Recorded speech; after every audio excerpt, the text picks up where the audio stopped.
Je suis parti d'un fait divers qui a eu lieu en janvier 2011. C'est une jeune fille qui a été sauvagement tuée à l'âge de 18 ans.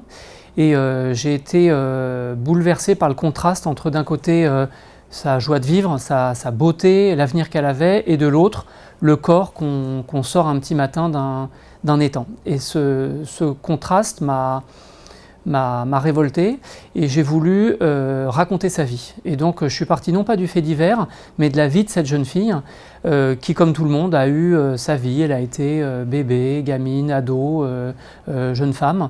Et j'ai voulu lui rendre hommage. J'ai voulu l'arracher un peu au fait divers, au côté un peu triste, glauque, et faire un peu un hymne à la vie, à sa vie.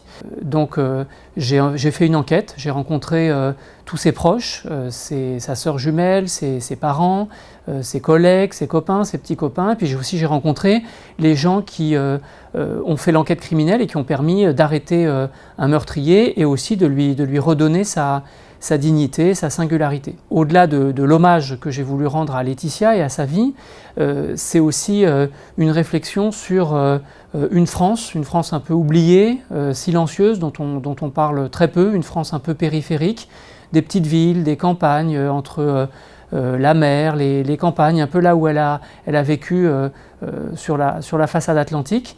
Et j'ai aussi voulu faire le portrait de notre pays, le portrait des années 2010, en rendant aussi hommage à tout un service public qui a accompagné Laetitia quand elle était en vie, et aussi une fois qu'elle a été tuée. Donc mon livre, c'est un peu la radiographie de notre pays.